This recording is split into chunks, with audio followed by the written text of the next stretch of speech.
Hello friends and welcome to Fill the Form. Today's topic is research ethics यानी नीति शास्त्र संशोधन. What is ethics? Ethics are the principles and guidelines that help us to uphold the things we value. Ethics वो principal होते हैं, वो guidelines होती हैं जो हमें बताते हैं कि क्या चीज़ करनी चाहिए या क्या चीज़ नहीं करनी चाहिए. इससे हम जिस चीज़ की वैल्यू करते हैं उस पर फोकस कर पाएंगे. Basically ethics moral principles that govern a person's behaviour और the conducting of the activity. Basically ये इथिक्स होते हैं, वो मॉरल प्रिंसिपल होती है और यही हमें बताती है कि कैसे एक पर्सन्स का बिहेवियर होना चाहिए या उसे कैसा बिहेवियर करना चाहिए. एक पर्टिकुलर एक्टिविटी से रिलेटेड ये हमारा डिस्क्रिप्शंस हो गया इथिक्स के लिए. Research ethics is a codifications of scientific morality in practice. अनुसंधान नैतिकता व्यवहार में वैज्ञानिक नैतिकता का एक संहिताकरण है. Guidelines for research ethics specify the basics norms and value of the research community. अनुसंधान नैतिकता के लिए दिशा निर्देश अनुसंधान समुदाय की बुनियादी मापदंड और मूल्यों को निर्दिष्ट करती है.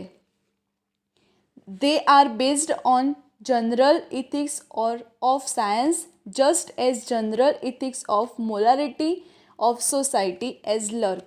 वे विज्ञान के सामान्य नैतिकता पर आधारित है जैसे सामान्य नैतिकता समाज की नैतिकता पर आधारित है.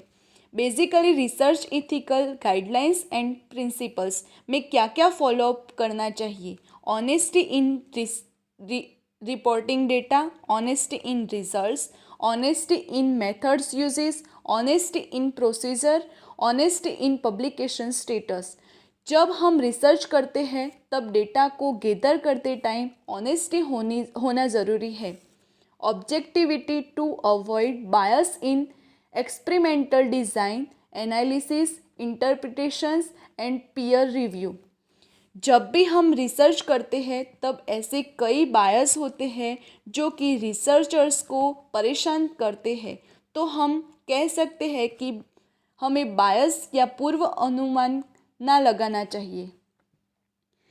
Acting with sincerity. आपके एक्ट में सिंसियरिटी होनी चाहिए. Carefulness of avoid careless error in documentations.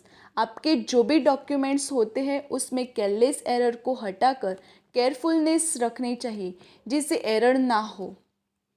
Openness in sharing data, results, idea, tools, resources and new idea. यानी सबके साथ शेयरिंग करना चाहिए. आपका एटीट्यूड ओपन एंड शेयरिंग होना चाहिए.